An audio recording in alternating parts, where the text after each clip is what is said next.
Bem-vindo a bordo! Eu sou o Cláudio Lucchesi, esse aqui é o Kowalski e estamos começando mais um Documento Revista Asas, junto com os nossos parceiros, a Embraer, da Sua Aviation, Amaro Aviation, Elibraz Digex, Goodyear e Hangar 33. E assine a revista Asas, um complemento ideal aqui para o canal. E dessa forma você também apoia esse nosso trabalho. E vamos lá, porque pensar faz bem. Todos nós conhecemos a Batalha de Stalingrado. A maior, mais longa, mais sangrenta e mais decisiva de todas as batalhas da Segunda Guerra Mundial. E uma questão crucial desse confronto foi a ponte aérea que a Força Aérea Alemã, a Luftwaffe, tentou fazer para abastecer o 6º Exército de Paulus, cercado na cidade. Não faltam experts ponteando que a operação, desde o início, era fadada ao fracasso, que a Luftwaffe jamais teve a capacidade de cumprir tal missão, e que esse fracasso selou o destino final da batalha, a derrota alemã. Também se cita muito, no contexto do fracasso da ponte aérea, a questão do terrível inverno russo. Aliás, a justificativa quase onipresente para quase tudo que deu errado para os alemães na invasão da União Soviética. Preste atenção que no que citei acima, em nenhum momento se coloca a atuação do inimigo como parte do problema. Ou seja, não houve mérito algum, ou quase isso, aos soviéticos em sua vitória em Stalingrado. E foi isso mesmo. Independente do inimigo, a Luftwaffe fracassou por si só.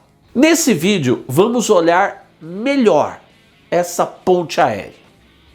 Por quê? Afinal, os alemães recorreram a ela. Como foi, de verdade, a decisão de sua criação? Quais foram as condições reais dessa operação? Vamos ver isso para responder a essa pergunta. A ponte aérea de Stalingrado foi mesmo uma operação inviável, fadada ao fracasso, mesmo antes do seu primeiro voo? Primeiro, vamos dar uma recordada no porquê ela se tornou necessária. Eram exatamente 7h20 da manhã de 19 de novembro de 42, quando os quartéis generais dos frontes Sudoeste e do Don lançaram a palavra código, sirena. 10 minutos depois, nada menos que 3.500 peças de artilharia abriram fogo, estremecendo a terra. Esse dilúvio de metal ardente caiu sobre as tropas do eixo, ainda na escuridão da noite de inverno. E esse inferno durou quase 1h30. E quando enfim a artilharia se calou, teve início aquilo que Hitler e seu Estado-Maior julgavam impossível. O Exército Vermelho atacava. E numa frente impressionante, mais de 320 quilômetros. Eu não vou entrar em detalhes aqui, mas a manobra concebida pelo Marechal Zhukov causou um desastre nunca sofrido até então pelo exército alemão. As posições de suas tropas aliadas, os romenos e os italianos, desabaram, assim como das próprias tropas alemãs. Os soviéticos invertiam o jogo de xadrez na estepe. Era a Operação Uranus. Em apenas 2 dias, as duas pinças da ofensiva soviética, vindo do norte e do sul de Stalingrado, se encontraram a leste de Kalash, criando assim um enorme bolsão de tropas do eixo. Nada menos que uma força alemã de 14 divisões de infantaria, 3 blindadas, 3 motorizadas e uma de artilharia antiaérea, além de 2 divisões romenas e um regimento croata. No total, mais de 250.000 combatentes cercados. Era todo o exército do general Paulus, cercado na cidade que ele devia conquistar. E pela primeira vez na guerra, a Luftwaffe foi totalmente incapaz de frustrar ou ao menos atrasar ou atrapalhar uma grande ofensiva do inimigo. Mas aquele era só o começo. O avanço do Exército Vermelho foi tão inesperado e veloz que logo as próprias unidades aéreas alemãs precisavam cuidar da própria sobrevivência. Em Tuzov, os homens das unidades de ataque de Stukas, biplanos Heinkel 123 e caças Bf-109 tiveram de correr e decolar em debandada, com a visão de dezenas de tanques T-34 avançando para a tomada do aeródromo. E o mesmo aconteceu no aeródromo de Karpovka. Depois da surpresa inicial, veio de Hitler a ordem absurda, mas previsível.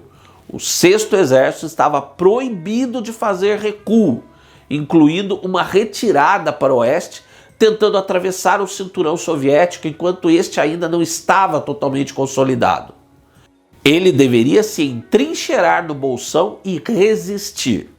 Quando viesse a primavera, o exército alemão romperia o cerco e o avanço seria retomado. Até lá, as tropas cercadas, 1/4 milhão de homens, seriam abastecidas pelo ar, numa ponte aérea da Luftwaffe. E é aí que entra o tema do nosso episódio. Porque um dogma sobre essa batalha é que a tal ponte aérea nunca foi viável e não passou de outro desastroso arroubo de arrogância do dono da Luftwaffe, Hermann Göring. Mas foi isso mesmo? Que o dono da Luftwaffe era arrogante? Ninguém discute. Mas mesmo assim, e mesmo sendo grandalhão, as costas largas de Göring têm servido para justificar muitas derrotas e fracassos da aviação alemã na guerra. Afinal, se as hordas nazistas tinham os melhores soldados da história, é necessário que se justifiquem as derrotas por outros meios, de preferência pelos bodes expiatórios de plantão. E Göring tem sido um dos mais preferidos. Por ora, vamos primeiro discutir: a ideia da ponte aérea era tão sem sentido assim? Hitler estava no seu recanto alpino, em Berchtesgaden, quando os soviéticos cercaram Paulus e seus homens. Göring nem estava por perto. Ele estava bem longe, numa reunião sobre as reservas de combustível em Kachenhaar, perto de Berlim. Hitler não achou que precisava chamá-lo, nem que devia ir a Berlim debater a crise militar. Quem estava ali para ele questionar do que fazer era o chefe do Estado-Maior da Luftwaffe, o coronel-general Hans Jeschonek. E foi a ele que o Führer perguntou pela primeira vez se o abastecimento pelo ar do 6º Exército era viável. E o que Jeschonek respondeu? Que sim, se ele reunisse uma frota, unindo transportes e bombardeiros, e se pudesse contar com aeródromos adequados, tanto dentro quanto fora do bolsão, sim, a Luftwaffe podia manter as tropas cercadas em Stalingrado. Quando eu escrevi o meu livro sobre essa batalha, eu consultei fontes que me deram todas as indicações de que, quando foi questionado por Hitler, o general da Luftwaffe respondeu pensando que se tratava de uma operação emergencial, de uns poucos dias. Aliás, Hitler até de certa forma pensava assim, só que num prazo de semanas. O Führer acreditava que, nesse prazo, o Marechal von Manstein poderia romper e avançar, libertando o 6º Exército. E foi assim, quase de um jeito leviano, cada um pensando saber o que pensava o outro, que Jeschonek acabou, sem na hora perceber, dando a solução da ponte aérea, que deliciou Hitler, sempre ferozmente avesso a recuos. E mais tarde, o arrogante Göring apenas fez eco à promessa do seu chefe de Estado-Maior. Afinal, vamos ser justos com Hermann. Ele tinha todos os motivos para acreditar que Jeschonek só faria uma promessa dessas a Hitler se estivesse solidamente confiante, por dados e análises, da viabilidade do prometido. E nada estava mais longe da realidade. Mas também não é correto jogar nas costas do Hans uma irresponsabilidade que esse oficial não tinha entre os seus defeitos. Ao responder a Hitler, crendo que tudo era uma operação de curta duração, ele até tinha pontos fortes para se embasar, que podiam ser resumidos numa palavra: Demianski.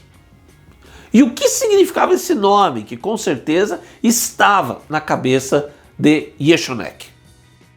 No primeiro inverno da guerra, no leste, no final de 41, na sequência da contraofensiva soviética que salvou Moscou, o avanço do Exército Vermelho criou diversos bolsões de resistência das forças alemãs cercadas. E o maior destes foi o de Demianski, em que estavam cercadas 5 divisões de infantaria e uma da SS, além de outros grupamentos menores, no total uns 100 mil homens. Depois de proibir qualquer retirada, Hitler ordenou à Luftwaffe que abastecesse estas tropas, cujas necessidades diárias de suprimentos eram da ordem de 270 toneladas. Nunca se tinha feito uma operação dessas em tais proporções, e ainda pior, nas terríveis condições do inverno no norte europeu da União Soviética. Mas deu certo, e na primavera de 42, uma ofensiva alemã libertou as tropas. Então agora, presta atenção. Ah, mas o contingente cercado em Demiansk era menos da metade do que em Stalingrado. Sim, é verdade. Mas, por outro lado, dentro do bolsão em Demiansk, havia um único aeródromo operativo, com uma pista de parcos 600 metros de extensão. Na melhor condição, um máximo de 30 aeronaves podiam ser recebidas ali simultaneamente. E essa pista só podia ser usada de dia. Mas, com tudo isso contra, mesmo assim a Luftwaffe conseguiu sustentar uma média diária de 273 toneladas de suprimentos. Em comparação, dentro do bolsão de Stalingrado, quando os soviéticos fecharam o cerco em 23 de novembro, os alemães dispunham de nada menos que 6 aeródromos: Pitonik, Gunlak, Bolshaya, Rossovska, Basargino, Stalingradsky e Voroponovo. E um desses, Pitonik, era equipado para operações aéreas de grandes proporções e podia operar 24 horas. Os alemães tinham instalado sistemas de rádio de auxílio à navegação, permitindo pousos e decolagens mesmo à noite ou em condições de tempo ruim. Não existia nada assim em Demiansk. E além de Pitonik, havia ainda os outros 5 aeródromos. Muitos historiadores também citam as terríveis condições do inverno russo como decisivo para o fracasso da ponte aérea em Stalingrado. São citados relatórios dos aviadores e de pessoal em terra comentando os problemas de gelo na pista e sobre as aeronaves, a carência de peças de reposição e de equipamentos de terra adequados ao pré-aquecimento dos motores das aeronaves. Mas essa alegação não se sustenta, e por uma razão simples. As unidades aéreas envolvidas enfrentaram exatamente condições similares em Demiansk. E deve-se acrescentar ainda que, no inverno do final de 41, tudo na operação era uma novidade para os planejadores e as tripulações da Luftwaffe. O mesmo não era verdade no caso de Stalingrado. Ali já havia o precioso aprendizado e as experiências obtidos exatamente em Demiansk, cerca de um ano antes. Então, ao contrário do senso comum repetido por muitos autores em obras baseadas sobretudo nos depoimentos, análises e documentos alemães da batalha, portanto, a ponte aérea de Stalingrado não foi uma operação condenada ao fracasso antes mesmo de seu início. Ela podia sim até ter dado certo. Então, por que fracassou? A resposta correta? Ela fracassou pela atuação da Força Aérea Soviética, a VVS. Sim, os alemães não fracassaram sozinhos. Eles foram derrotados pelos soviéticos. E entre uma coisa e outra, há uma gigantesca diferença. Um dos maiores autores e pesquisadores da guerra aérea no leste, no conflito de 41-45, o historiador militar sueco Christer Bergström, é taxativo ao afirmar que, abre aspas, a maior diferença entre as pontes aéreas de Demiansk e de Stalingrado foi, sem qualquer dúvida, a qualidade da oposição enfrentada pela Luftwaffe. Quando a operação da ponte aérea começou, em novembro de 1942, a força de caças da VVS havia passado por um vasto melhoramento em relação ao início de 42 e havia se tornado um adversário singularmente efetivo, fecha aspas. E agora, nesse contexto, aí sim entra um outro fator. A distância que os aviões da ponte aérea tinham de percorrer sobre território controlado pelo inimigo, até chegar aos aeródromos dentro do bolsão. Em Stalingrado, essa distância era de pelo menos 120 quilômetros, e a base de caças mais próxima do bolsão, Morozovsk, estava a mais de 200 quilômetros. E aí se soma um fato pouco comentado, talvez por ser quase inacreditável. Embora já existissem tanques extras alijáveis de combustíveis para os Bf-109, o desprezo pelo inimigo no ar e a arrogância de crer que tudo seria resolvido em curto prazo fizeram com que se deixassem de lado certos cuidados. Assim, nenhum único tanque de combustível extra chegou aos 109 envolvidos na batalha até fins de janeiro de 43. Então, com as limitações de autonomia do 109, os voos da ponte aérea não tinham uma escolta efetiva ao longo de todo o percurso. E não faltaram casos de caças tendo pane seca nas missões de escolta.